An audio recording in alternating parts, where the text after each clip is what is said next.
This show is brought to you by the Spinal Tuning Webcast Studios.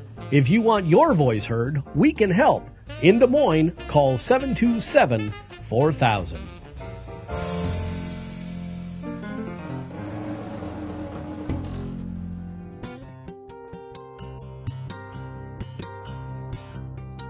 And hello, everybody. Welcome to this edition of Tuning into Health.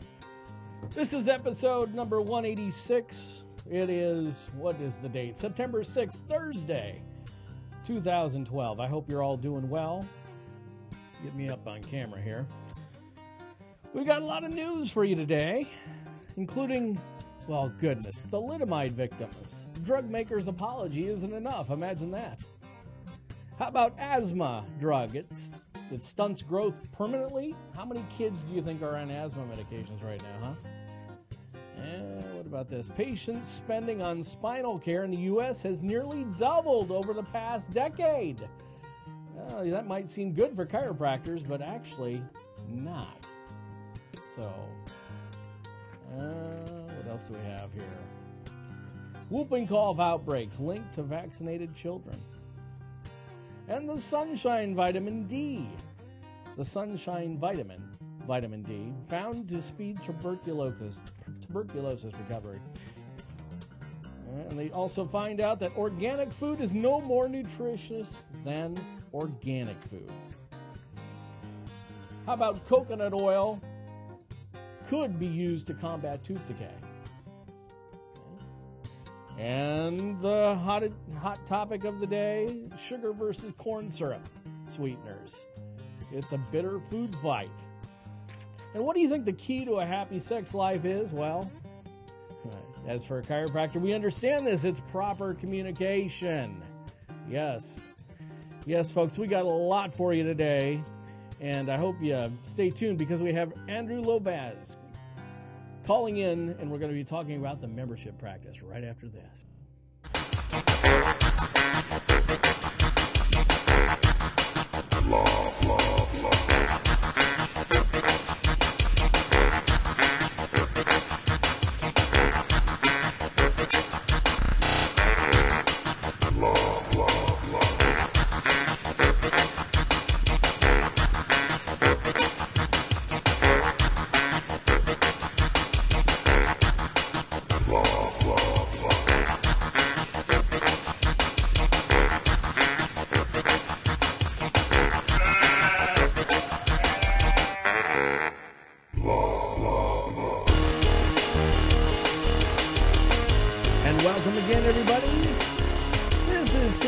My name is Dr. Rohlfsen. I'm just bringing the news that you can use and hopefully you can do something with. So today, we've got a number of news stories, including from how to have a happy sex life, right? And it's because of communication. And also, a lot of medical news and, lifestyle news. I wish I could do more chiropractic news, but there just isn't that much out there. I guess we're kind of a boring group, unless you look at the style of practice that's going on. There's a new trend. It's called the membership practice. And with us on the phone, we've got, Dr. Lobaz. Dr. Lobaz is from Texas. Right, Dr. Andrew? Are you there, Dr. Andrew? Wait a second. I think he's doing something. I'll be there just a second, Chad. You got it. He's taking care of patients. Hi, Chad. I'm back. I heard this big whooshing sound, and I was wondering what was going on. That's all right, man. Yeah, so glad you had me here today. You bet. Hey, I tell you what, there's been ongoing discussion within the chiropractic profession, and sometimes it gets hot and heated about the style of practice that we promote. And it's not technique-wise, it's basically a business model. And you're one of the membership docs that I've been talking to, as well as Dr. Tim Langley and others out there. And, I think you got something to say. How long have you been doing the membership practice? And can you tell us a little bit more about it? I have been doing this since 2008, I believe. 2008. Wow. That was before it was popular. Yeah, it was. It was.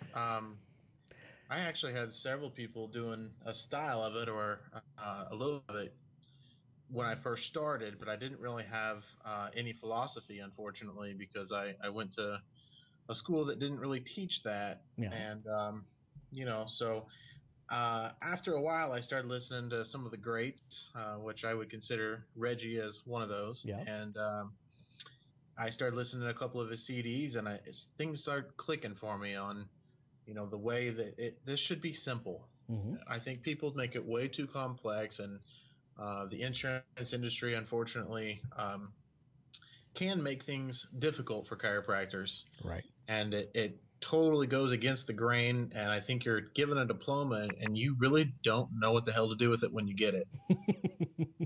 You meaning on the business side of things? On the business side Yep. of things, Yep. yeah. The chiropractic side of it's simple. Everyone can adjust. A monkey can adjust. It's it's finding and being technical about what you're doing exactly to make a proper adjustment. I'd say any monkey can manipulate.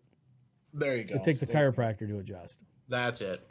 So yeah, you're right. But you're right. There are a lot of debate and a lot of things I've seen all over the place, Facebook included, about things being it makes it degrading, or it's I don't know the right way to put it, but it's not right. It's devaluing the chiropractic profession is the kind of the drumbeat that I hear a lot of times. Exactly. Yeah. And honestly, there's no price you can put on it. It's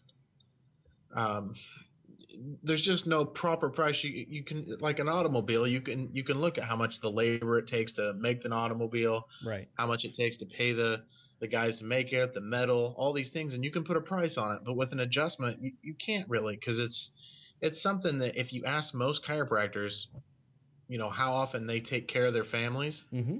they're going to give you a straight answer. Right. But then you say, well, how come you don't do that for the rest of, the people that you, your people in your office? Right. Well, we offer that. Well, sure you do, but it's way out of their price range. I'll tell you that much. No one can afford to do it. Yeah. That's the problem. Yeah. And if you're serious about loving people and taking, that the thing that will serve anybody regardless of financial ability to pay, mm-hmm. you really have to take it seriously. Mm-hmm.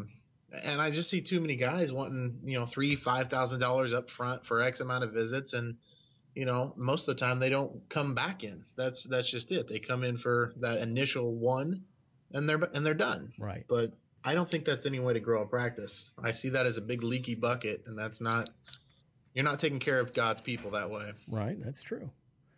Well, I tell you what, you're taking care of only God's people that can afford it. Yeah, well, right. It's a very select few that can. So, yeah, I do see the same controversy though, and I think it's kind of ridiculous because, this is America, and if you want to run your business a certain way, you're allowed to do that. You live in a country that allows you to do that. Well, one of the biggest things that I hear doctors screaming about is the legality of doing this type of practice. It's not legal. And so I just had this conversation yesterday with a doctor that it's not legal here in Nebraska. And like, yeah, it is. Well, if you don't take insurance, it sure as hell is legal like that. So who's policing it anyway? Yeah, yeah, exactly. Who called it illegal? I mean, I have attorney friends here in town that they're like, that's a smart idea. I should probably do something like that. And that's what prepaid legal is. Right. I mean, it's the same concept. Right. A lot of people do this concept. It's nothing new, to be quite honest. Right. This concept's been around since the beginning, and it's just, people's unwillingness and love of playing with insurance dollars that they like more than actually, doing things the right way. That's where I think things get sticky, is if you are providing insurance and then offering a side deal for your wellness patients. You're doing the same exact thing. You're adjusting their spine. You're just not associating it with a symptom. If you're doing that, that's when I think that you're going to have some legal problems. And I could see where and I wouldn't want it. I wouldn't be happy as an insurance company and No. seeing that you're giving away for X amount for one person and X amount for the other, and Right. then you got a PI that walks in and that's going to be Woo! $200 a visit, and Yeah. that it could get real sticky, and Right. on top of that, it's complicating. I mean, who wants to deal with all that? Like, Right. I don't know. To me, it's just too much work. Well, Dr. Tim Langley, when I was first looking into the style of the membership practice, one of the things that he said that just really stuck with me was, and I said this all the time, that if our job is to remove interference out of people's lives when it comes to the brain and the body, how come we aren't doing it into our practices? And this style, it does all that. Yeah, it does do all that. It does do all that. And, one thing I would say to the guys that constantly bicker about this whole thing is, it's time to man up. Put your big boy pants on and do what you got to do to serve people. Yeah. I get so sick and tired of hearing like all this, well, you're not treating people, you're not taking care of their conditions and all that. You're right. I'm not. That's not what chiropractic does to begin with. Right. Go back to the roots and look at how it started, and let's stick to that, because you start adding in, if you have a cup of water and you add 1 drop of oil, you no longer have a glass of water anymore. Yep. You have dirtied water, and it goes completely off. I mean, if I had my air conditioner guy out to look at my house and he's like, hey, guess what? I also do nails. I'd go, what are you doing? Like, what? Fix my air conditioner and get off my property. Like, I don't want to deal with you. Like, come on. They're always trying to do so many things and be an all-in-one type of inclusive thing that they think they can fix everybody. And that, sometimes it's just not how it works. Right. I mean, we have one job, and that's to remove nerve interference. And I think part of that job also is to make it affordable for people to do so. Right. Now, what that is depends on the chiropractor. I mean, me in Iowa versus you in Texas or somebody else in Nebraska, we can have a membership practice, but our fee structures can be at different levels. It's whatever the person feels comfortable with. So if you want to charge, $500 a month, that's great. And then you get that price point, but nobody would pay that, I don't think. Right. Yeah. I think it's, for me, it's basically, I try to put it just around an electric bill. I mean, just make it something easy enough where people can put it into their budget. If they can put it in their budget, they'll make it happen. That's true. And it's not a big deal anymore. And Reggie said it best. If you want to serve 100 families, his on his CD, it was, I think it was $100 per family, serve 100 families. And keep a low overhead, and if that's not enough for you, serve 200 families, right, or 300 families, or whatever it is you can do. But I just honestly, I got bored seeing like 8 people a day and putting them all on therapies, and sure, you could collect decent money, but it's boring. I mean, I just don't see why you would want to do that. Or if somebody, God forbid, misses their appointment, then you're like, yeah.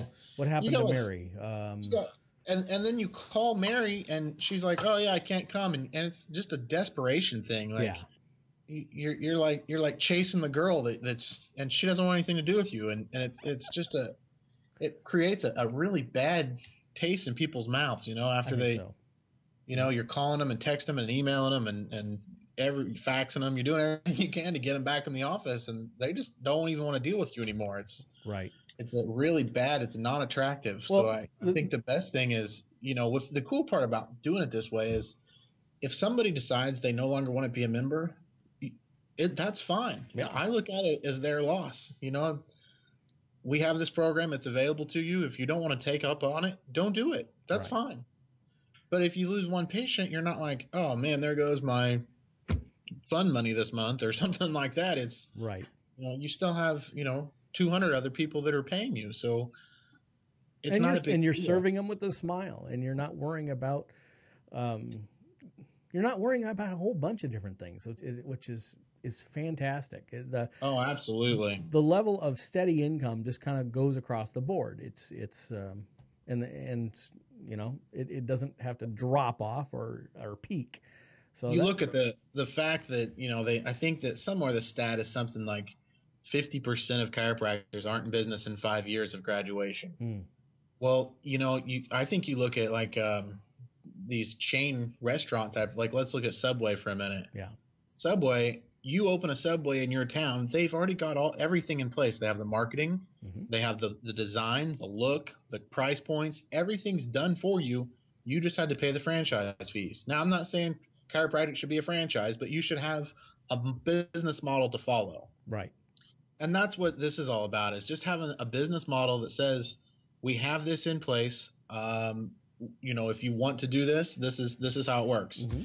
But too many chiropractors get out and they're like, there's so many questions to answer of, how big of an office do I need? Where do I need to put it? What kind of city should I practice in? And, all these things can just be eliminated because, with this type of model, it takes you and a table and hands. I mean, my office is 500 square feet. It's tiny, but it doesn't need to be any bigger than that. I mean, if you want to have a bigger office, go for it. But, it doesn't take much to actually run a successful membership practice. What do you say to those chiropractors that say the style of practice is illegal to practice? Well, I've never had anyone, especially one of my members, turn me into the chiropractic police. Right. I don't know who the legal, who's going to come after me, but I don't see any issue with it. I mean, well, I kind of see it as if I opened up a business, and if I had people paying as the membership, and those members could receive adjustments,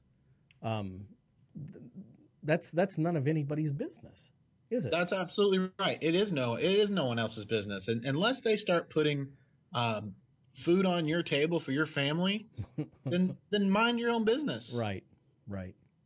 It's not your business what's going on with me. If the only reason they get paranoid or upset or they try to give us grief is the fact that they're scared. They're scared we're going to come into their town and we're going to take over, the people that are unhappy and have left in their practice that they're still chasing down month after month. Right. Well, I tell you what, this model is kind of catching on because I hear there's a franchise, like in Minneapolis, there's going to be franchises of membership style practices happening, like 20 in Minneapolis alone. So I'm not familiar with that, but I've seen like the Joint, I think, has started up. Yep. I don't know if that's the one you're talking about. Yep, it's the same guy who owns, I think, Massage Envy, and he's going to be starting up with chiropractors and whatnot. Yeah, so, I've seen those. I don't have anything bad to say. It's one of those things where everyone's got their own style, everyone's got their own thing. You know what? If they open up in the same town as you, honestly, I don't think it's just going to be more buzz to talk about. Yep, I mean, it's not going to hurt you at all. It's not going to hurt me at all. As a matter of fact, I know membership guys that practice in the same town. Yep. They don't care. They're happy. They go eat lunch together. They're good. They're friends. Right. I mean, it's not a competition thing, and I don't think it should ever be. It really isn't. Not with an 83% untapped market. Right, and that's the whole thing. Like I've done the math in my town, and you could have each chiropractor having like 300 members. And if each chiropractor had 300 members, at $100 a piece, it doesn't take long to do the math on that. If you have a low overhead, you're making a good living. Yeah, I think so. Yeah. And the whole thing is I think that unfortunately chiropractic got taken off the map because of the way a lot of other chiropractors do things. They abuse the PT equipment that they use. They take away patients. They try to talk patients out of leaving their office. It should be part of, I think it should be kind of part of a team. There's times when medical necessity, you have to use a medical professional. Yeah. But at the same time, the mentality just needs to change. Instead of a fighting of explore this option, right? Look at it for what it really is and see if it fits into your lifestyle and your belief system. Right. And if it does, maybe it's right for you. Exactly.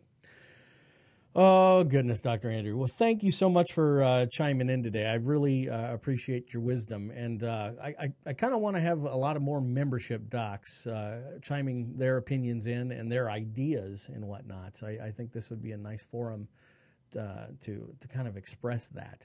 So I really appreciate your insights today. And Well, I appreciate you having me on, Chad. Appreciate it. Now go adjust some spines, okay? All right. Thank you. You bet. Take care.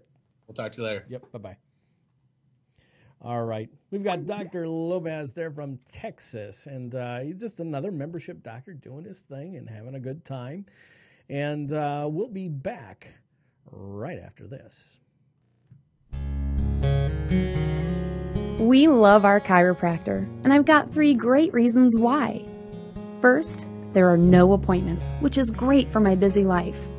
Second, we don't waste a lot of time sitting in a waiting room. Dr. Chad actually respects our time and schedule. Third, we get unlimited care at a low fixed monthly fee.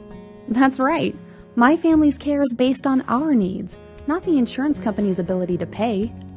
You can love your chiropractor too, and your first adjustment at the Spinal Tuning Center is free. The Spinal Tuning Center is conveniently located on Merle Hay Road, right off Interstate 80. Find out more at spinaltuning.com or call 727-4000.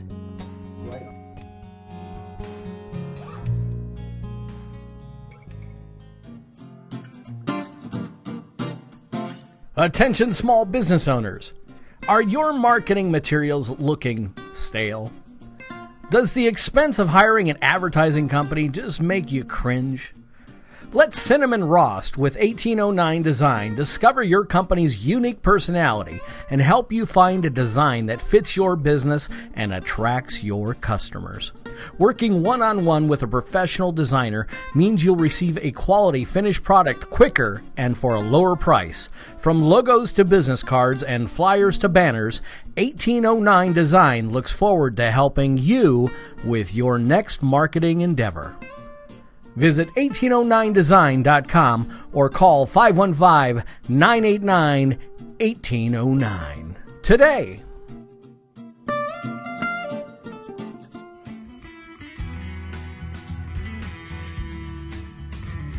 And you are tuning into Health with Dr. Chad.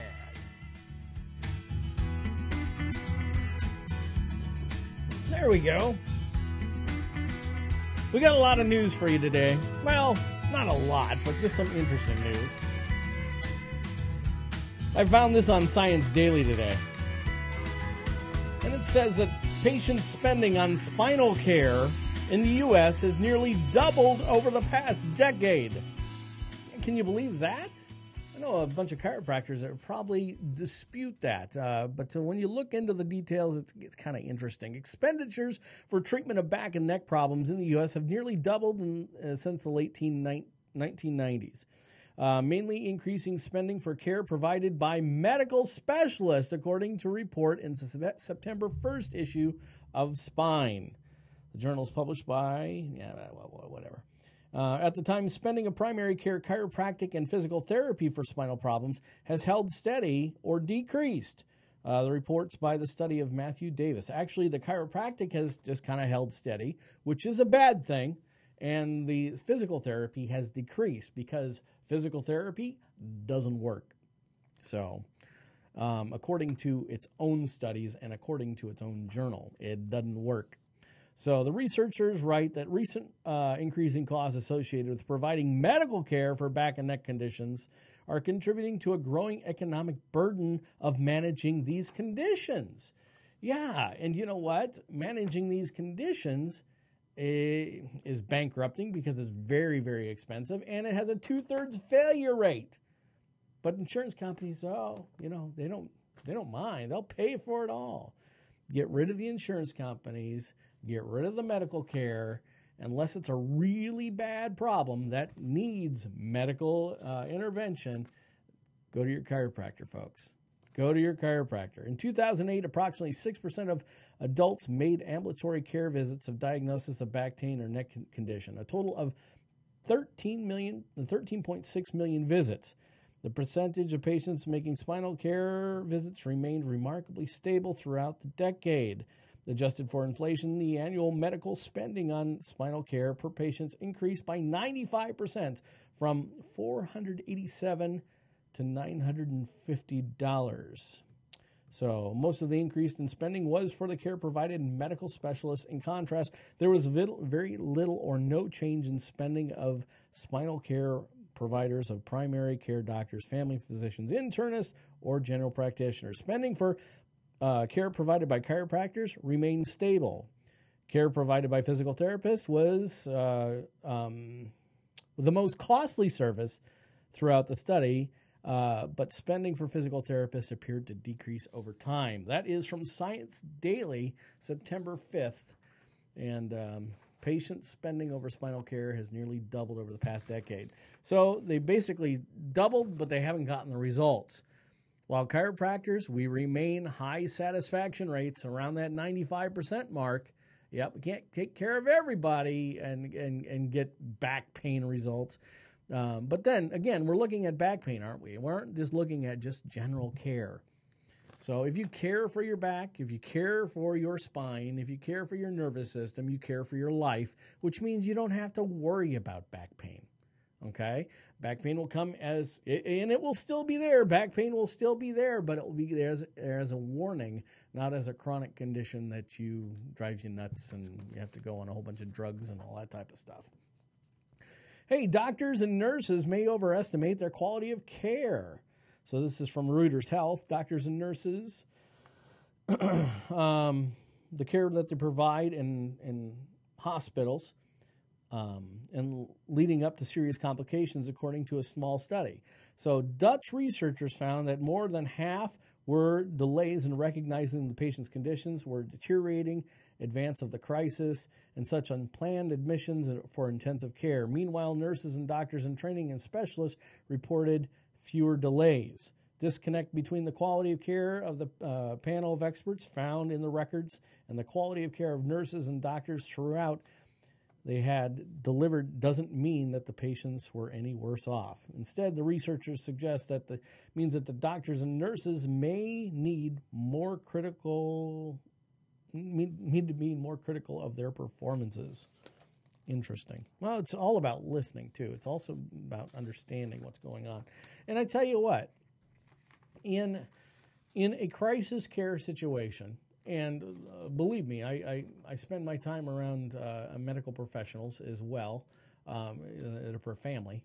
When you're in a crisis situation, when everything's going bad around you, it becomes a little bit more numbing, because one complaint is another person's complaint. 80% of the complaints that come into an emergency office or emergency center or hospital, emergency room, are not emergencies.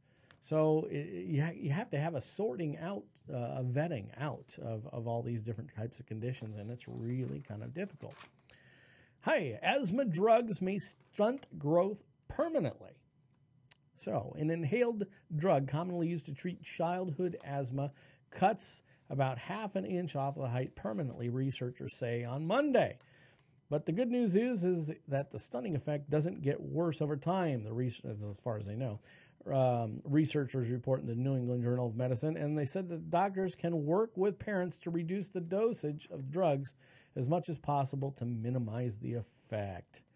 So, and skyrocketing asthma rates, I tell you what, are across this country. And what does it cause from, do you think? Well, if you look at vaccinated versus non-vaccinated, you'll get your answer.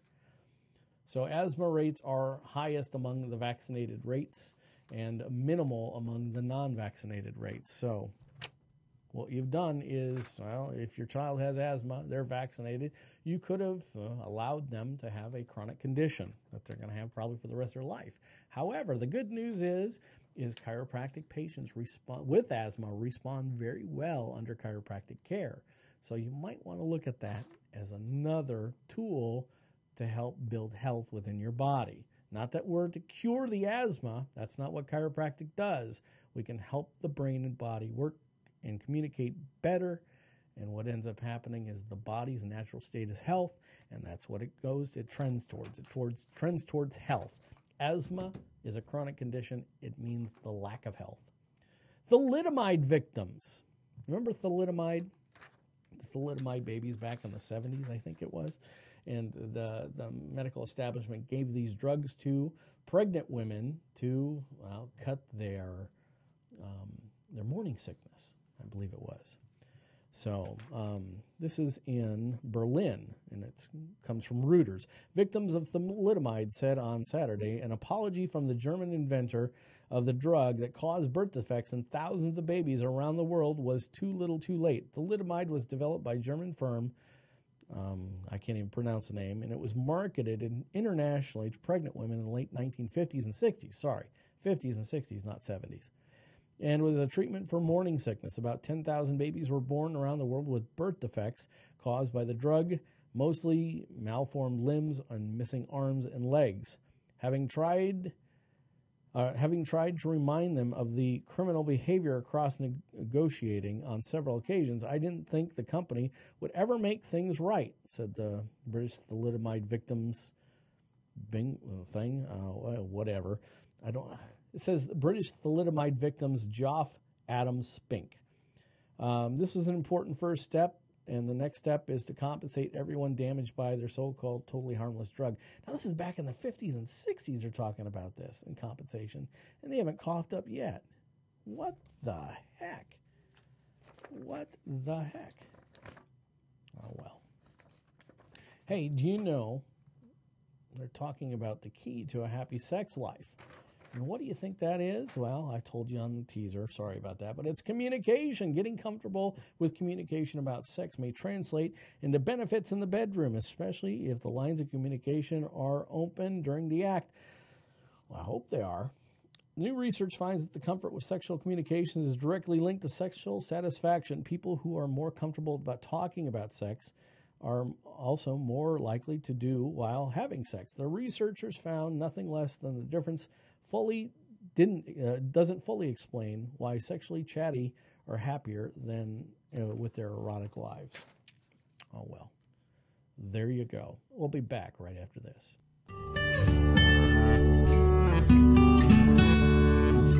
Do you have itchy, dry skin? Struggling with acne, eczema, asthma, or other health problems? Or maybe you're just looking for a safer, natural alternative to cleaning and skincare products. Maybe it's finally time for you to make the switch. What do I mean? A vast majority of skincare and cleaning products today contain toxic synthetic ingredients that are having a devastating effect on our health and our skin. But there is a better way. At Genuinely Pure, it's our mission to provide 100% natural and safe products that you'll absolutely love, and provide them at affordable prices. We offer a full line of products for the body, face, home, and baby, all full of pure plant-based organic ingredients to nourish, heal, and rejuvenate your skin. So now are you ready to make the switch? Come check us out on the web at genuinelypure.com. Find us on Facebook or follow us on Twitter. Place an online order with the promo code Dr. Chad to save 10% off your purchase. Make the switch to Genuinely Pure today.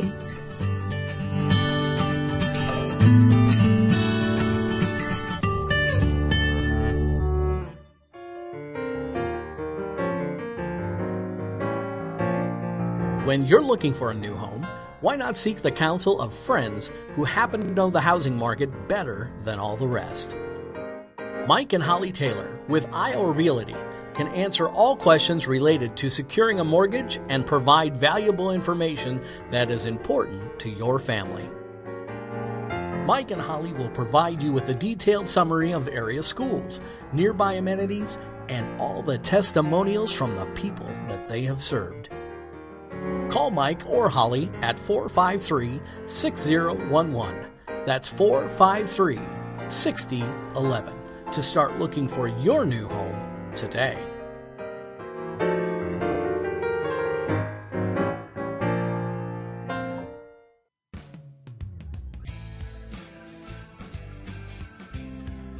And you are tuning into Health with Dr. Chad.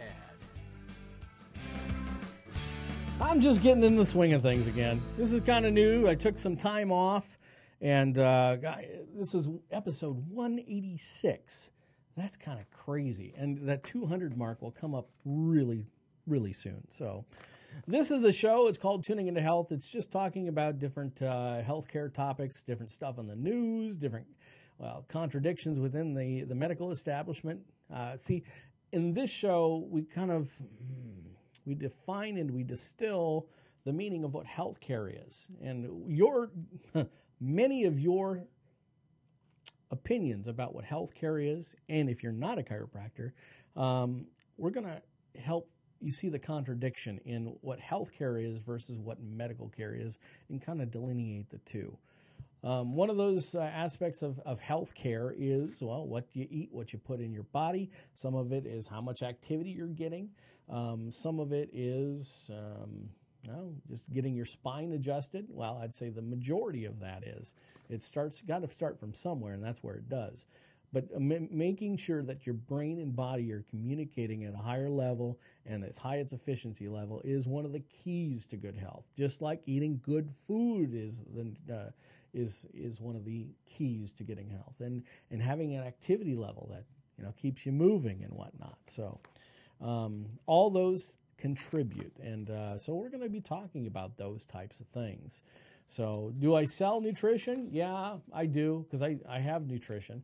I'm not always able to have a great nutritious meal prepared. I don't think that nutrition should be a substitute for eating healthy, but if you're not eating healthy like you should be, I think whole food nutrition is a good thing to have. So do I prescribe it to people? Do I push it on my practice members? No. But if practice members ask, what's a good supplement out there and whatnot, I'll share with them what I take and what I give to my family. So that's usually pretty good enough. My whole concept when it comes to nutrition is if you don't have your basics, you don't have much. You don't have much. So you got to start from there. How about this? Sugar versus corn syrup sweeteners in the bitter food fight. And I tell you what, sugar has been vilified because of the refining and all this type of stuff. Also, high fructose corn syrup is getting its bidding too. And so now the two are in a battle between themselves. And you know what? Too much of a good thing is a bad thing.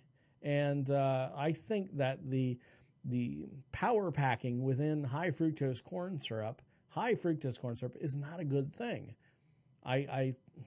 If you're looking for an answer to the obesity problem in our society, I think that high fructose corn syrup has a lot to answer for.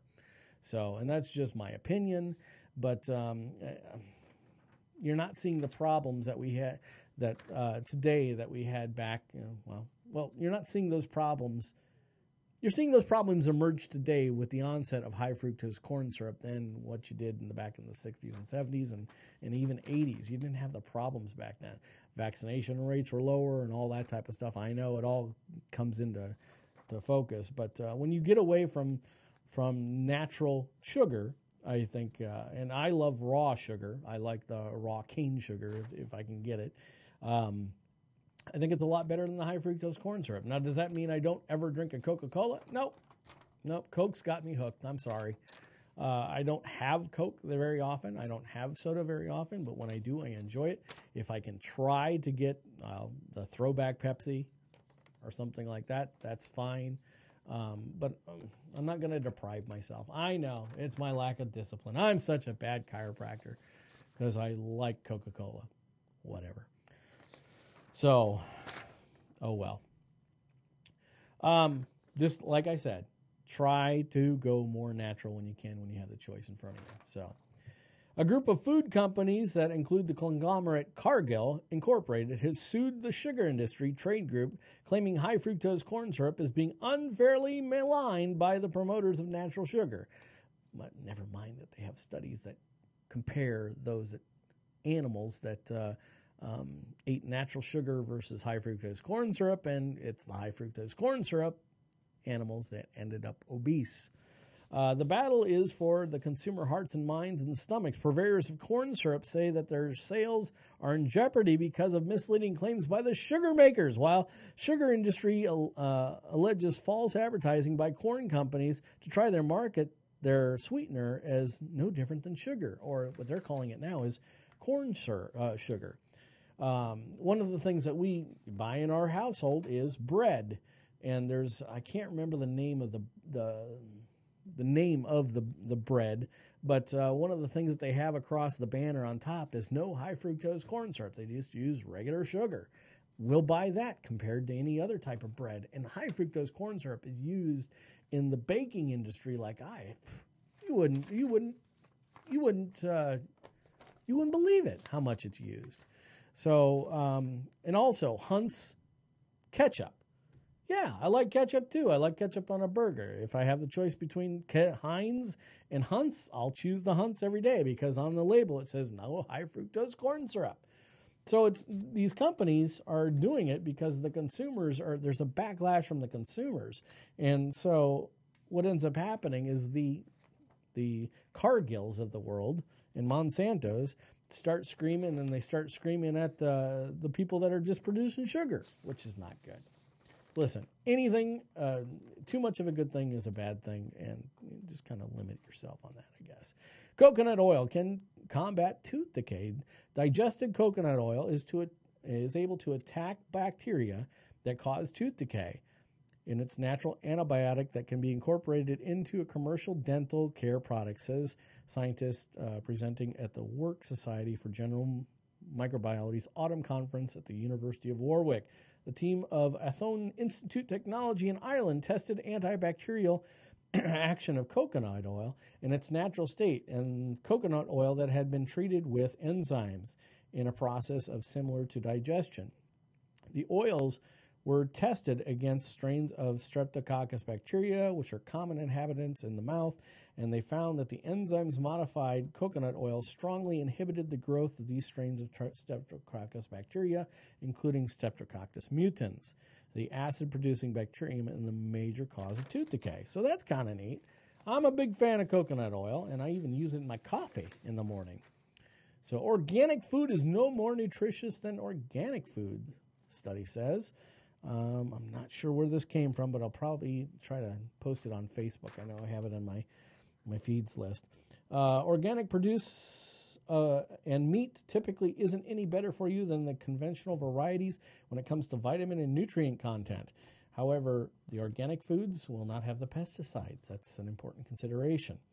But organic options may live up to their billing, lowering the exposure to pesticides. That's what I just said. Sorry. Should have just read the story. Researchers at Stanford University said. So people that choose to buy organic foods for many different reasons, one of them is to perceive health benefits. Our patients, our families ask about, well, are there health reasons to choose to buy organic food in terms of nutritional content and health outcomes? Not really. I guess they have the same nutritional output. But, yeah, if you want to decrease your exposure to pesticides and whatnot, that's probably a good thing. Or like with bananas, they irradiate bananas. But, what happens? Whooping cough outbreak linked to vaccinated children. A study or investigation by California doctors has revealed that the state's largest whooping cough outbreak centered around children who had already received the whooping cough vaccine, Reuters reports. The study led by the infectious disease, Dr. David Witt, was initiated after the unusually large numbers of whooping cough cases were admitted to Kaiser Permanente Hospital. So it goes down here. It says, unfortunately, drug maker GlaxoSmithKline, the manufacturer of the whooping cough vaccines, did not bother to perform long-term studies on its effectiveness. A company spokesman confirmed that the disturbing fact of the email that Reuters stating that the GSK never studied the duration of the vaccine's protection after the shot was given to 4 to 6 year olds. So, and what they found out last year is that it gave temporary relief or gave temporary protection. And so every 7-year-old that had finished their whooping cough boosters and all that type of stuff wasn't protected. And yet we didn't have huge outbreaks. We've always had cyclical outbreaks in highly vaccinated populations. But, yeah. So what they're trying to do is they're trying to justify getting more vaccines into your kids with the boosters of the MMR and all that type of stuff. Medical epidemiologist Tom Clark says the Centers of Disease Control are providing a troubling analysis of the situation. It's likely that we may move doses around. We'd shift the burden of disease, but not necessarily reduce it. Sunshine vitamin D found to speed tuberculosis recovery. Sitting out in the sun, sitting out on the beach. Wouldn't that be nice? So this comes from London and Reuters. Scientists have shown that while the sunshine vitamin D can speed recovery of tuberculosis patients, helping explain why the so-called heliotherapy of bygone pre-antibiotic era may have done some good. So from the late 1800s to well before the development of antibiotics in the 1930s and the late 1930s, so we're talking 40s, TB patients were often sent to the retreats where they were encouraged to soak up the sun rays in what was known as heliotherapy or phototherapy. The study led by British researchers found that the high dose of vitamin D, which is made in the body when exposed to sunlight, given alongside the antibiotic treatment, appears to help patients recover more quickly. Of course, they have to add the antibiotic. Why don't you just go and down to the equator and just kind of soak up the sun rays anyway? But you need sunscreen. Don't forget your sunscreen. Anyway. Hey, that's all we got today. The DNC, the National... well, not all we have today, because the Democratic National Convention is going on, and they're going to nominate President Obama. And I tell you what, there's a whole bunch of contradictions going around. There's some conservative bloggers and interviews that are going on, and they're talking about showing these different contradictions within the Democratic National Convention members, like for the fact that they booed God in Jerusalem, and they have it on videotape. You can all see that at facebook.com/Rohlfsen, and it's pretty flippin' amazing. This whole political process, God bless it. It's it's the best one that we have, but oh my gosh. When you get a whole convention hall where half the people are booing God in Jerusalem, you know you got a problem. So I think it's been one of the biggest embarrassments to our country in a long time. So you might disagree, you might not disagree. I don't care. I just enjoy the ability to express my own opinion on those matters. So on that note, I hope that you can have a wonderful day. And we'll be back next week. I'm not sure if it's going to be Wednesday or Thursday, but we'll be back with some more news that you can use on Tuning Into Health. Have a great day, folks. Bye-bye.